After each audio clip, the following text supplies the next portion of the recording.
আমরা চেষ্টা করছি 5 আগস্ট যেন জুলাই জাদুঘর ওপেন হয় এবং জুলাই জাদুঘরের প্রধান কাজটা হচ্ছে দেখেন খুনি এখনই বলছে সে কোনো খুন করে নাই।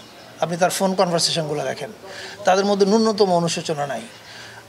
জুলাই জাদুঘরের কাজ হবে খুনির সব অপরাধ জাতির সামনে তুলে ধরা, যেন 50 বছর পরে, তখন আমরা কেউ থাকবো না, বাংলাদেশের 50 বছর পরে যে প্রজন্ম তারা যেন ওই জাদুঘরে গিয়ে দেখতে পায় আসলে কি হয়েছিল। এই যে আপনারা এতক্ষণ শান্তর মায়ের কথা শুনলেন, ওনার দিকে তাকানো যায় না, উনি যখন কথা বলে তখন যে কারো কান্নায় বুক ভেঙে যাবে, আপনি সহ্য করতে পারবেন না এটা। এই যে এটা এক শান্তর মার ব্যাপার না, কিন্তু আমি কালকে ওয়াসিমার বাসায় গেছিলাম, ওর বাবার চোখের দিকে তাকানো যায় না। প্রত্যেকটা ফ্যামিলিতে কিন্তু আপনি এটা সহ্য করতে পারবেন না তাদের চোখের দিকে তাকালে।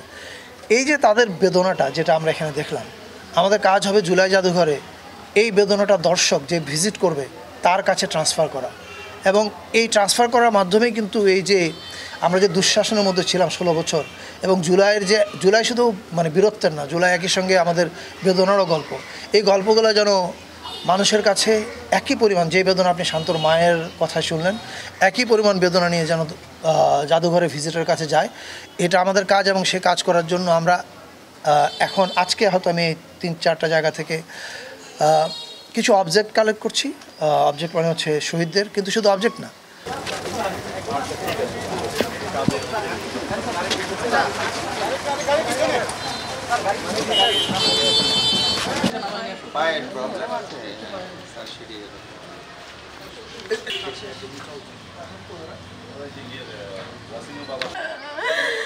আমার সেই একমাত্র সন্তানকে কারা এভাবে হত্যা করবো, বিচারে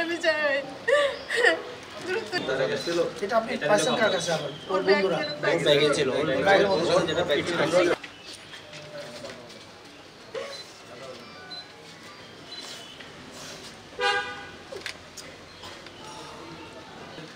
যত বেশি সংখ্যক মানে শহীদ ফ্যামিলিদেরকে ঢাকায় নেওয়া যায়, এবং আমরা চাই আপনারা যখন ওখানে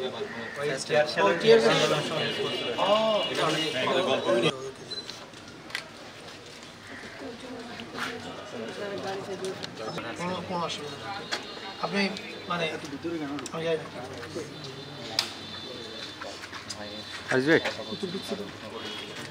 করছে আমাদের বাকি সবার হয়। এছাড়া তো আমাদের that's the way we can remember him. ভালো আছে?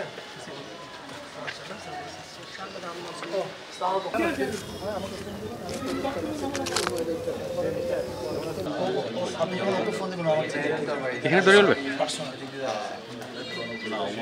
আর এটা উল্টা উল্টা উল্টা উল্টা everywhere you have to check updated আচ্ছা আচ্ছা ওনারাও স্যার বরিশাল করে নাই, রাষ্ট্রীয় করে নাই, পুলিশ প্রটোকলে বাসা করে নাই। ও যাতে আপনি যাতে এখানে কোনো আমদানি না হয়। আমার পায়ের সমস্যার জন্য আচ্ছা ঠিক আছে।